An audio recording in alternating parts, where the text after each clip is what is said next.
Bonjour, nisko majengo sandeshnika Michigan dodem coaching and uh I'm supposed to do this for a really long time,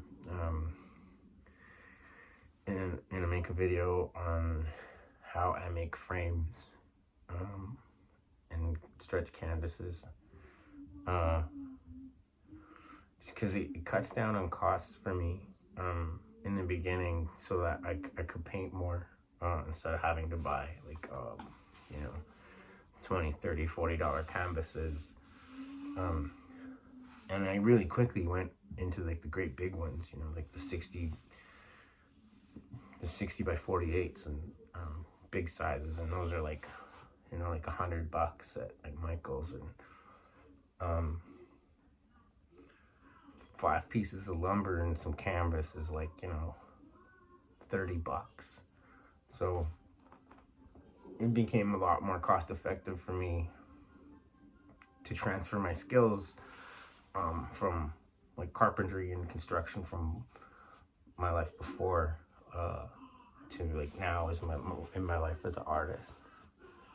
I'm scratching my leg, just so everybody's aware.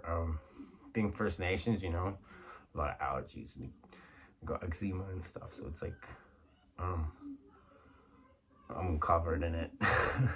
My legs are really itchy all the time, in the winter especially, mostly. Yeah. Well, anyways, I've got all the pieces already cut out because I was thinking about it, and if people don't know how to use like a miter saw or like a chop saw, I don't want to be responsible for people like cutting their fingers off. So I just went ahead and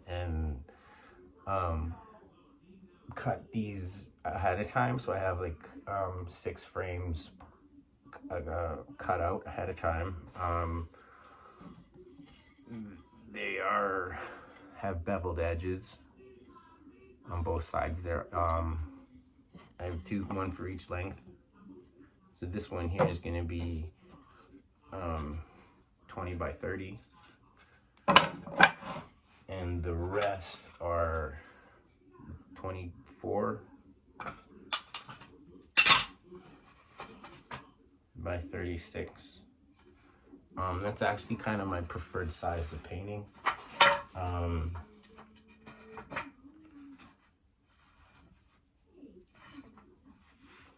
And for me, size is it's just as easy for me to paint an 8 by 10 as it is to paint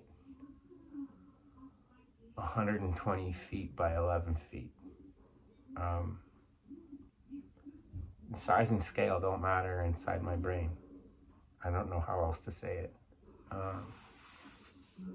Proportion and dimension aren't exactly the same either in a spiritual representation of things. So like any misshapen parts is okay, because it's supposed to be that way. It's like Bob Ross, happy accidents.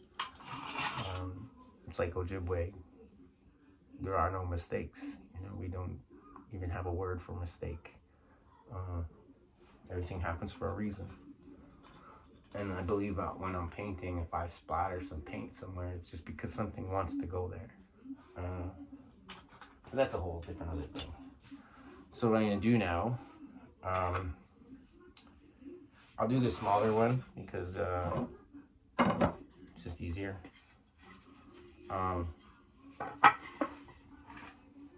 I have, again,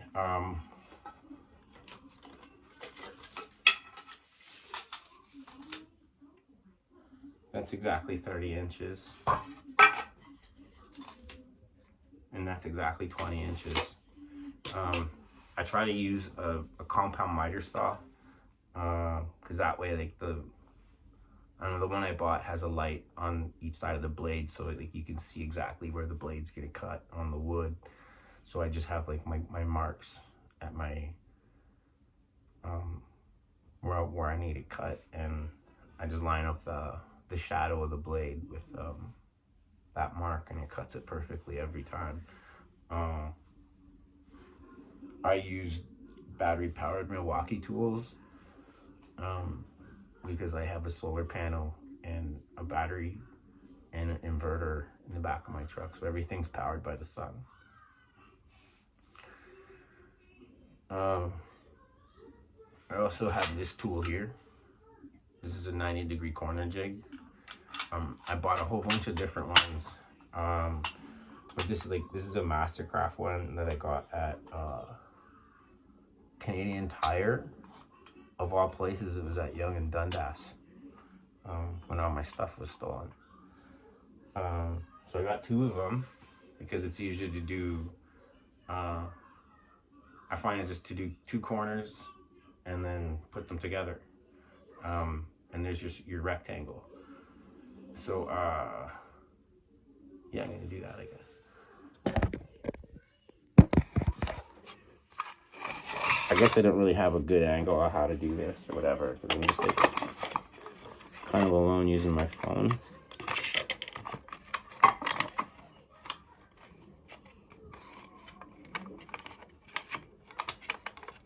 And this is the reason why I like using this jig here, because like it's really easy to do.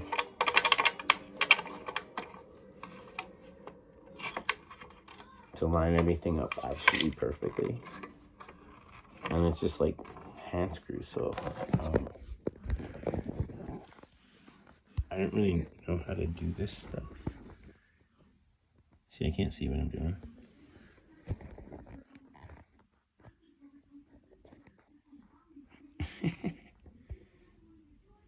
I don't know what I'm doing. Anyways, here's the corner. It's just sitting there in the jig, and I have it tightened. It's really, this is the simplest way to do it with the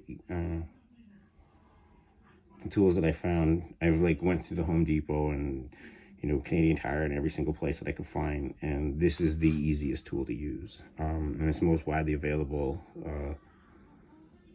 You know, Mastercraft, Sears, places like that. Sometimes Canadian Tire is where I got this one.